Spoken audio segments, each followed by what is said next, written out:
Good morning student. આજે આપણે સ્વાધ્યાય એકમાં નવી રીત સ્ટાર્ટ કરશું. આપણે જે રીત સ્ટાર્ટ કરીએ છીએ એ રીત સાબિતીની રીત છે, એટલે થોડું સમજવું પડશે. આ રીત સ્ટાર્ટ કરવા માટે મારે સૌ પહેલા તમને બધા સૂત્રો આપવા પડશે, જે ઓલરેડી આપણે શીખેલા છે, રિવિઝન કરીએ છીએ. તો સ્ટાર્ટ કરીએ. પહેલા છે ક્રમનો નિયમ. તો મિત્રો, ક્રમનો નિયમ આપણે ઘણી જગ્યાએ યુઝફુલ થતો હોય. તમે 8મા 9મા 10મા શીખેલા છો કે ક્રમ એટલે શું, કે ક્રમનો નિયમ એટલે શું, કે ક્રમ બદલાય છતાં આન્સર સેમ આવે. જેમ કે a યોગ b હોય તો એને આપણે b યોગ a લખી શકીએ, એટલે આગળ પાછળ કરો તો યોગગણમાં કરી શકાય. એ રીતે છેદગણમાં a છેદ b હોય તો એને b છેદ a કરી શકાય. આ છે મિત્રો ક્રમનો નિયમ, રાઈટ. ત્યાર પછી છે જૂથનો નિયમ. જૂથનો નિયમ એટલે શું, કે જૂથ બદલાય છતાં આન્સર સેમ આવે. આને કહેવાય જૂથનો નિયમ. જેમ કે a છેદ b છેદ c છે. અહીંયા ધારો કે આ બેનું ગ્રુપ છે. કોનું ગ્રુપ છે? a અને b નું. તો અહીંયા આપણે ગ્રુપ રાખીએ છીએ b અને c નું, રાઈટ. ગ્રુપ અલગ અલગ છે છતાં આન્સર સેમ છે. પણ મિત્રો, જૂથનો નિયમ એટલે શું, કે છેદગણ હોય તો બધું છેદગણ, એટલે કે આને કહેવાય છેદગણ માટે જૂથનો નિયમ. અને યોગગણ હોય તો બધું જ યોગગણ. ઓકે, ગ્રુપ બદલાવું છતાં આન્સર સેમ આવે. મિત્રો, આને કહેવાય જૂથનો નિયમ. આપણે એટલા માટે નામથી યાદ કરીએ છીએ કે આપણે સાબિતીના દાખલામાં એક એક સ્ટેપ પ્રમાણે એના કારણ આપવા પડે, કે તમે મને કયો નિયમ વાપર્યો છે, એ ફરજિયાત છે. એટલા માટે રિવિઝન કરીએ છીએ. આ છે જૂથનો નિયમ. ત્યાર પછી તમે ખ્યાલ છે બધાને દહમર્ગનો નિયમ. દહમર્ગનો નિયમ મિત્રો ક્યાં લાગુ પડે? જ્યારે બ્રેકેટ ઉપર ડેશ હોય, એટલે કે a યોગ b બ્રેકેટ ઉપર ડેશ હોય તો ડેશ મિત્રો બંને ઉપર લાગુ પડે. યોગગણનો થશે છેદગણ, અને જો છેદગણ હોય તો થશે યોગગણ. આ છે દહમર્ગનો નિયમ. યોગનું છેદ, છેદનું યોગ અને ડેશ બંને ઉપર. ત્યાર પછી જે આપણે વધારે ઉપયોગમાં લેવાનો છે એ છે વિભાજનનો નિયમ. મિત્રો, આમાં પણ 3 ગણ છે જૂથના નિયમમાં. વિભાજનના નિયમમાં 3 ગણ લખીશ, પણ જૂથનો નિયમ શું, તો બધું છેદગણ હોય અથવા તો બધું યોગગણ હોય, મિક્સ નહીં. વિભાજનના નિયમમાં મિક્સ હશે. મિક્સ એટલે શું? a છેદ b યોગ c અથવા તો a યોગ b છેદ c. આને કહેવાય મિક્સ. છેદ યોગ અને યોગ છે. આ લખવાની જે પેટર્ન છે તમારે યાદ રાખવાની છે. જો a છેદ b a છેદ c, ફરી વખત a છેદ b a છેદ c, a છેદ b a છેદ c. બાકી શું રહી ગયું મિત્રો? યોગગણ. તો ઈ વચ્ચે લખવાનું. સેમ મેથડ a યોગ b a યોગ c, a યોગ b a યોગ c. બાકી શું રહી ગયું? છેદ. એ વચ્ચે લખવાનું. હવે આ વિભાજન નિયમ આપણે રિવર્સમાં પણ યુઝ કરવાના છે. રિવર્સમાં એટલે કેમ? તો જુઓ, બંને રિવર્સ યુઝ કરવાના છે. આગળ આગળ સેમ, પછી છેદ છેદ સેમ. આટલું જો તમને સેમ જોવા મળે તો લખવાનું a છેદ a છેદ બ્રેકેટમાં b યોગ c. આ રીતે આપણે ઊંધું લખશું. સેમ આમાં જુઓ, a કોમન છે એટલે a, u કોમન છે એટલે u. બાકી જે બચ્યું એ બ્રેકેટમાં b છેદ c. એનો મતલબ એ થયો કે આગળના બે કોમન હોય તો બાકીના બેને બ્રેકેટમાં લઈ જવાના, રાઈટ. તો આ છે વિભાજન નિયમ, પણ ઊંધો. બંને રીતે યુઝ કરવાના છે મિત્રો આપણે વિભાજન નિયમ. ત્યાર પછી થોડું આપણે ગણ પરિચયનું નોલેજ લઈએ. જેમ કે a હોય અને u હોય, રાઈટ. a હોય અને u હોય. u એટલે સાર્વત્રિક ગણ. એ બંનેનો યોગગણ લેવાનો હોય અને છેદગણ લેવાનો હોય. તો જવાબ શું આવતો હોય? તો મિત્રો, યોગગણ એટલે બધું જ, તો બધું જ એટલે u ની નથી લેવાનું થાય, એટલે આનો જવાબ u આવશે. અને છેદગણ એટલે શું? તો a અને u માં કોમન શું આવશે? તો a આવશે. આ એક પરિણામ છે. એવી જ રીતે a અને ખાલી ગણ હોય, a અને ખાલી ગણ હોય તો મિત્રો, ખાલી ગણમાં તો કંઈ જ ના હોય, એટલે યોગગણ લઈએ તો a આવે, પણ છેદગણ લઈએ તો કંઈ જ ના આવે. એટલે છેદગણ એટલે કોમન. આ થઈ ગયા પરિણામ. એ સિવાયના પરિણામ તમે જુઓ તો a હોય અને a ડેશ હોય, રાઈટ. a ડેશ એટલે શું? a સિવાયના બધા છેદકો. અને એ બંનેનો યોગગણ લઈએ તો તમને ખ્યાલ આવી જશે યુ આવે. આ તમે એક્ઝામ્પલ ચેક કરી શકો છો. એ અને a' નો છેદગણ લઈએ તો મિત્રો છેદગણમાં કોમન જોવાનું હોય. કોમનમાં કંઈ જ નહીં આવે. કેમ કે a' એટલે a સિવાયના ઘટકો હશે, તો બંનેના કોમનમાં કંઈ જ નહીં આવે. આ પણ તમે એક્ઝામ્પલથી ચેક કરી શકો છો. ત્યાર પછી મિત્રો જુઓ, ગણ a છે, એક્ઝામ્પલ આપું છું. એમાં આપણે 1 2 રાખ્યા. ગણ b માં આપણે 1 2 3 રાખ્યા. એક્ઝામ્પલ છે. અથવા તો અહીંયા હું 1 2 3 રાખું છું, અહીંયા હું 1 2 4 રાખું છું. આના પર પરિણામ જુઓ. a યોગ b મિત્રો શું આવશે? તો 1 2 3 4 આવશે, જે તમને આવડે છે. a છેદ b શું આવશે? તો બંનેનું કોમન આવશે, એટલે 1 2 આવશે. હવે તમે જુઓ, આમાં તમે શું ઓબ્ઝર્વ કર્યું? તો ઓબ્ઝર્વ એ કરવાનું થયું કે આ ગણની અંદર એક છેદગણ a છેદ b એવો છે કે જે ના બે ઘટકો 1 અને 2 છે, એ આમાં પણ છે, આમાં પણ છે અને આમાં પણ છે. એનો મતલબ એ થયો મિત્રો કે a છેદ b જે છે એ a નો પણ ઉપગણ છે, a છેદ b એ b નો પણ ઉપગણ છે, અને a છેદ b એ a યોગ b નો પણ ઉપગણ છે. તમે જોઈ શકો છો એક્ઝામ્પલ. સૌથી નાનો a છેદ b એ ત્રણેય ગણનો ઉપગણ છે. આ પરિણામ આપણે વિચારી લેવાનું છે. એ રીતે તમે જુઓ તો a યોગ b છે, તો a યોગ b સૌથી મોટો હશે કોઈ પણ દાખલો, રાઈટ? તો a યોગ b જે છે ને એના દરેક ગણ એના ઉપગણ છે. જેમ કે a b અને a છેદ b જે આપણે લખ્યું છે, આ ત્રણેય વસ્તુ a યોગ b ના ઉપગણ હશે, રાઈટ? કેમ કે a યોગ b સૌથી મોટું દેખાય છે 1 2 3 4. તો આ એક સામાન્ય પરિણામ છે, રાઈટ? હવે આપણે આ બધાનો યુઝ કરી અને સમ સ્ટાર્ટ કરીએ છીએ. સમ્સ ની અંદર મેં પહેલો એક સમ લીધો છે. એક્ચ્યુઅલી આ પણ નિયમ છે, આ તમને પરીક્ષામાં પૂછાશે નહીં. આ નિયમ તરીકે યાદ રાખવાનો છે. એટલે અત્યારે એક સ્ટેપમાં તમને આ સમજાવી દઉં છું, પણ ખાલી તમે સૂત્ર તરીકે યાદ રાખો. સૂત્રમાં એ જોવાનું છે કે યોગ અને છેદ મિક્સ હોય. ફરી બોલું છું, યોગ અને છેદ મિક્સ હોય, અને જે તમને ગણ 3 આપ્યા હોય એમાંથી બે ગણ જે સેમ હોય એ જવાબ આવે. એટલે a અને a એટલે a. યોગ અને છેદ અગેન સેમ વસ્તુ મિક્સ છે અને એ રિપીટ થાય છે એટલે જવાબ એ આવે. આને કહેવાય શોષણનો નિયમ. એ પણ તમને હું લખી આપું છું, શોષણનો નિયમ. આનો આપણે ઘણો યુઝ કરવાના છે. અત્યારે લોકોએ સાબિતી માટે આપ્યો છે, હું તમને બે સ્ટેપમાં સાબિત કરીને બતાવું છું. પણ શોષણ નિયમ કેવી રીતે રાખવાનો? a હોય, a અને b હોય, અહીંયા છેદ હોય અને અહીંયા યોગ હોય, અથવા તો અહીંયા છેદ હોય અને અહીંયા યોગ હોય. હવે જોવાનું શું મિત્રો કે એ રિપીટ થાય છે, એ રિપીટ થાય છે એટલે જવાબ એ આવે. જો b રિપીટ થતો હોય તો જવાબ b આવે. આ રીતે આપણે શોષણનો નિયમ યાદ રાખશું. હવે આ જે પરિણામ સાબિત કરવું છે એના માટે હું એવું કહું તમને કે આપણે a છેદ b છે અને એક a છે. બે ગણ છે, રાઈટ? આપણી પાસે એક a છેદ b છે, એક a છે. તો આપણે શું વિચારવું કે છેદ ગણ જે છે એ હંમેશા દરેક ગણનો ઉપગણ હોય. તો a છેદ b છે એનો ઉપગણ હોય, રાઈટ? a છેદ b એ નો ઉપગણ હોય. હવે a છેદ b અને a બંનેનો આપણે યોગગણ લેવો છે, અને યોગગણ બધું છે એટલે આપણે એ લખવું પડે, અને તેથી a યોગ a છેદ b નો જવાબ a આવે. તો આ આપણે એક રીઝન આપીને સાબિત કરી નાખ્યું પૂરું. a છેદ b ના દરેક ઘટક a માં છે, તો a અને a છેદ b બંનેનો યોગગણ શું થાય? તો યોગગણમાં તો બધું જ લેવું પડે એટલે a લેવાય. એક જ સ્ટેપમાં કારણ આપ્યું. સેમ વે a હોય અને a છેદ b હોય, a યોગ b હોય, તો મિત્રો આમાં કોણ કેનો ઉપગણ હોય? તો દેખીએ તો a યોગ b જે છે, a યોગ b એ મોટો હોય એટલે a છે એનો ઉપગણ હોય. a ના દરેક ઘટક a યોગ b માં આવતા હોય, રાઈટ? એનો મતલબ એમ થાય કે a અને a યોગ b નો છેદગણ a થાય. તેથી a છેદ a યોગ b નો જવાબ a થાય.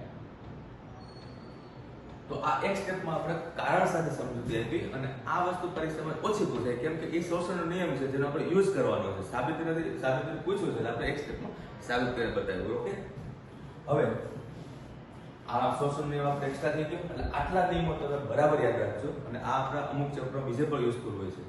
હવે આનો યુઝ કરી અને આપણે બીજા પ્રશ્ન સ્ટાર્ટ કરીએ છીએ. આ બધાનો યુઝ કરીને કોઈ પણ ગણ a અને b માટે આપણને બે પરિણામ આપ્યા છે. આ બંને પરિણામ સાબિત કરે છે. હવે પહેલી એક વસ્તુ કે સાબિતીના કોઈ પણ દાખલા હોય કે જેની અંદર ગણ A ના ઘટકો ગણ B ના ઘટકો આવું કંઈ આપ્યું ન હોય તો એને સાબિતીના દાખલાઓ કહેવાય. ઘટકો આપ્યા ન હોય તો એને સાબિતીના દાખલા કહેવાય. અને સાબિતીના દાખલામાં તમે કોઈ પણ ઉદાહરણ ન આપી શકો, સાબિત જ કરવું પડે આ બધા નિયમોથી. ઓકે, તો આપણે સ્ટાર્ટ કરીએ. સ્ટાર્ટ કરતા પહેલા એક સૂત્ર ફરીથી રિપીટ કરવું પડશે અને એ સૂત્રનું નામ છે તફાવત ગણનું સૂત્ર. મેં તમને ઓલરેડી આપેલું છે. તફાવત ગણ એટલે કે A માઈનસ B. આનું સૂત્ર શું? તો માઈનસ નો કરી નાખવાનો છેદ A છે, માઈનસ નો કરી નાખવાનો છેદ અને પાછળ જે હોય એના ઉપર ડેશ. માઈનસ નું છેદ અને પાછળનો ડેશ, આ છે તફાવત ગણનું સૂત્ર, જે ઓલરેડી મેં પહેલા તમને કહેલું છે. આને પણ આપણે યાદ રાખશું. હવે આપણે સ્ટાર્ટ કરીએ છીએ. આમાં આપણને બે પ્રશ્ન છે. હવે બંને પ્રશ્ન, પહેલાનો પ્રશ્ન હું RHS થી સ્ટાર્ટ કરીશ. હંમેશા તમને ખબર છે કે LHS અને RHS માં મોટી બાજુથી હંમેશા સ્ટાર્ટ કરાય. તો આપણે RHS છે A છેદ B યોગ A માઈનસ B. પહેલો પ્રશ્ન. હવે સૌથી પહેલું સૂત્ર શું? કે માઈનસ એટલે સૂત્ર કયું સૂત્ર? A છેદ B ડેશ. રાઈટ. હવે મિત્રો વિભાજનનો નિયમ અહીંયા લાગુ પડશે, કેમ કે છેદ છેદ અને વચ્ચે યોગ છે. છેદ અને યોગ મિક્સ હોય એટલે વિભાજન નિયમ. હવે લખવાની પદ્ધતિ જુઓ. વિભાજન નિયમ ઊંધો લેશો. જેમ કે A કોમન, છેદ છેદ કોમન, તો લખશું શું? A છેદ બ્રેકેટ. મિત્રો બચ્યું શું? કોમન સિવાયનું શું બચ્યું? તો B યોગ B ડેશ. B યોગ B ડેશ. ઓકે, આ આપણે શું આપ્યું? તો અહીંયા આપણે લખવાનું વિભાજનનો નિયમ.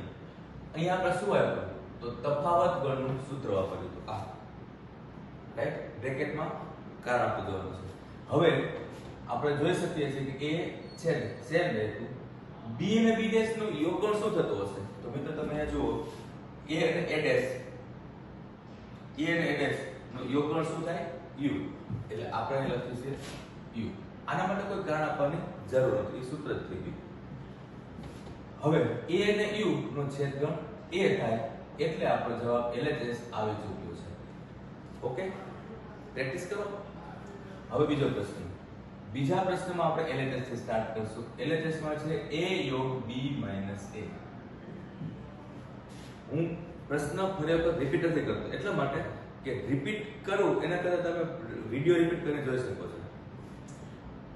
LHS છે A યોગ બ્રેકેટ B માઈનસ A એટલે સૂત્ર તફાવત ગણનો. આ લખવાની પદ્ધતિ શું રહેશે? B સેમ માઈનસ નો છેદ અને પાછળનાનો ડેશ.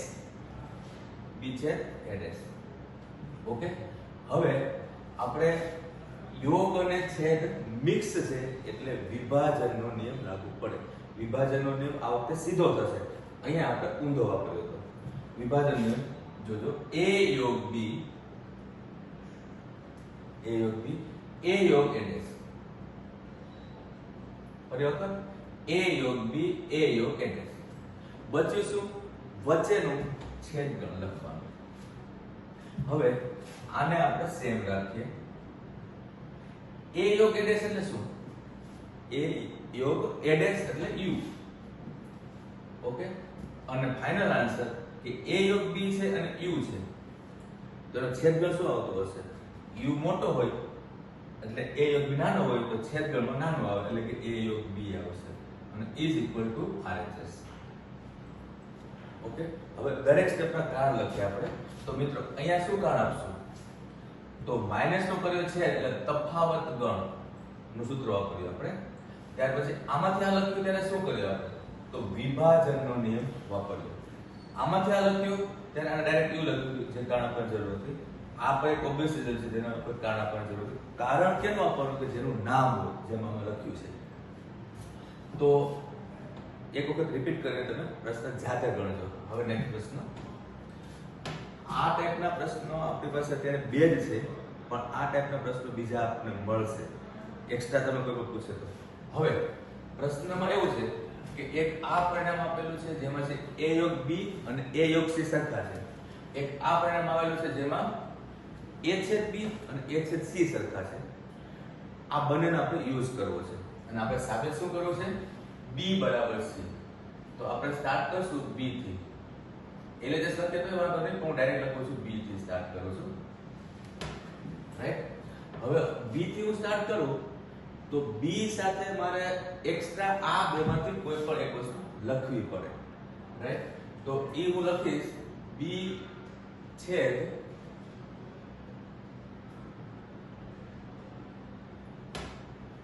પેલા B માટે આપણે લખીએ B એટલે શોષણનો નિયમ. અહીંયા આવો, જુઓ આ A છે, એ આપણી પાસે શું છે B. તો હું B થી સ્ટાર્ટ કરીશ ને, B થી તો હું લખીશ B યોગ B છેદ A. ઓકે, B યોગ B છેદ A અથવા તો A છેદ B, જે તમે લખો એ રાઈટ છે. પણ જોવાનું એ કે આપણે યોગ ગણ અને છેદ ગણ બંને આવી ગયા છે. એવું કેમ કર્યું મેં? તો A છેદ B નો યુઝ થઈ જાય. અને આની જગ્યાએ તમે કદાચ B છેદ A યોગ B લખો તો પણ ચાલે. બંને પરિણામ છે. કેમ કે A યોગ B નો મારે યુઝ કરવો છે આમાં, તો આ થઈ જશે. અને જો આમ લખીએ આપણે યોગ અને છેદ તો આનો યુઝ થઈ જાય. બંનેનો યુઝ કરવો છે, કોઈ પણ સ્ટાર્ટ કરી શકો છો. રાઈટ? તો B યોગ A છેદ B આપણે લખ્યું છે. આ કયો નિયમ લાગુ પડે? શોષણનો. કેમ કે B કોમન છે, યોગ અને છેદ મિક્સ અને કોમન એટલે કે રિપીટ થતો એ જવાબ. એટલે B ઉપરથી આપણે આ લખ્યું અને આને કહેવાય શોષણનો નિયમ. ત્યાર પછી B યોગ A છેદ B ની જગ્યાએ હું લખું છું A છેદ C. રાઈટ? A છેદ C. હવે આ કેમ લખ્યું આપણે? આ લખ્યું આપણે પક્ષમાં. હવે યોગ અને છેદ એટલે વિભાજન નિયમ. આને કહેશું B યોગ A B યોગ C. બરાબર? B યોગ A B યોગ C. અને વચ્ચે આવશે છેદગણ. આ કયો નિયમ લાગુ પડ્યો? વિભાજનનો. ઓકે, હવે બંનેની અંદર તમે એ જોઈ શકો છો કે આપણે B યોગ A ની જગ્યાએ હું પાછો આ યુઝ કરવાનો છું. એટલે આના પહેલા હું મિત્રો A યોગ B લખી દઉં છું. B યોગ એને શું લખ્યું? A યોગ B. તમે કહો શું કામ લખ્યું? તો મારે આનો યુઝ કરવો છે એટલા માટે. પહેલા આનો યુઝ થઈ ગયો, હવે આનો યુઝ થશે. જો તમે પહેલા આનો યુઝ કર્યો હોય તો પછી આનો યુઝ થશે. પણ ગમે તેમ કરો, સ્ટાર્ટ ચાલશે. આપણે આમાંથી આ લખ્યું એનો મતલબ છે કે ક્રમનો નિયમ આપ્યો આપણે. કારણ કે B A ને A B લખ્યું. ત્યાર પછી A યોગ B છે ને, A યોગ B એની જગ્યાએ હું A યોગ C લખીશ કેમ કે આનો યુઝ કરવો હતો. એટલે આ થઈ ગયું A યોગ C. આમાં પણ આપણે પક્ષનો યુઝ કર્યો. જો પક્ષનો બે વખત યુઝ કર્યો. હવે તમે જોઈ શકો છો કે U અને C પાછળ બંનેમાં સેમ છે. રાઈટ? એ આગળ રાખો તો તમને જલ્દી સમજાશે. એટલે આને હું લખું છું C યોગ A અને આને હું લખું છું C યોગ B. આપણે આમાં ક્રમનો નિયમ આપ્યો છે. હવે તમે જોઈ શકો છો કે C અને C, U અને U એટલે C અને U કોમન. બ્રેકેટમાં મિત્ર શું આવશે? તો A છેદ B આવશે. ઓકે, આ થઈ ગયો વિભાજનનો નિયમ. હવે A છેદ B ની જગ્યાએ ફરી વખત તમે A છેદ C લખો. આ થઈ ગયું પક્ષ. મિત્રો હવે શું બન્યું જોયું તમે? કે યોગ અને છેદ મિક્સ અને રિપીટ થાય છે C. એટલે જવાબ આવ્યો C. આને કહેવાય શોષણનો નિયમ. તો આ થઈ ગયું. સારું, ફરી વખત તમે એક વખત B ની જગ્યાએ B યોગ A છેદ B લખ્યું છે અને એની જગ્યાએ B છેદ A યોગ B લખો. B છેદ A યોગ B લખો. એ પણ શોષણનો નિયમ છે. એવી રીતે લખી સ્ટાર્ટ કરશો તો પણ તમારો આન્સર આવી જશે. તમે ટ્રાય કરી શકો છો. હવે ત્યાર પછી આપણે આ પ્રશ્ન થોડો થયો, એક વખત જાતે ટ્રાય કરવી પડશે મિત્રો. કારણ કે એક જ દાખલો છે આવો એટલે તમને વધારે સમજવું પડે. હવે નવો પ્રશ્ન.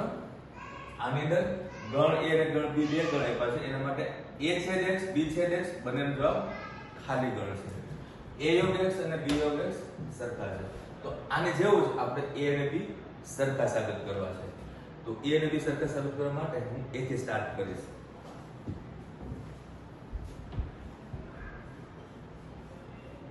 અગિયારમો પ્રશ્ન અહીંથી સ્ટાર્ટ કરું છું. આપણે સ્ટાર્ટ કરીશું A થી. હવે A થી સ્ટાર્ટ કર્યું મેં તો મને જે વસ્તુ આપેલી છે આ આપેલી છે અને આ આપેલી છે. એનો યુઝ કરવા માટે હું પહેલા ખાલી ગણ લઈશ, કેમ કે બંનેનો જવાબ ખાલી ગણ છે. એટલે એ જે છે એની સાથે યોગગણ તમે ખાલી ગણ રાખો તો જવાબ એ જ આવે. જો હું અહીંયા છેદગણ રાખું તો એ અને ખાલી ગણ છેદગણ ખાલી ગણ થાય. એટલા માટે એને આપણે એ છેદ એક ખાલી ગણ ન લખી શકાય, એ યોગ ખાલી ગણ લખી શકાય. એગ્રી? એ અને ખાલી ગણનો યોગગણ એ થાય. તો આ શું કામ કર્યું? તો ખાલી ગણ મને એટલા માટે જોતો હતો કે જવાબ પ્રશ્નનો યુઝ કરવો છે. હવે હું લખીશ એ યોગ ખાલી ગણની જગ્યાએ હું b છેદ x લખીશ. હવે પ્રશ્ન એ થાય કે તમે આ કેમ ન લખ્યું, આ કેમ લખ્યું? મિત્રો એટલા માટે લખ્યું કે આ લખવાથી તમે b માં એન્ટ્રી મારી ચૂક્યા છો, કારણ કે જવાબમાં તમારે b જોઈએ છે, એટલે એક વખત b માં એન્ટ્રી મારવી પડે. એટલે આ તમે લખો તો એમાં જ રહેશે, b તો આવશે જ નહીં. એટલા માટે હવે આ ક્યાંથી લખ્યું? તો આપણે પક્ષમાંથી લખ્યું. આગળ યોગ અને છેદ મિક્સ છે, એટલે વિભાજનનો નિયમ. a યોગ b, a યોગ x.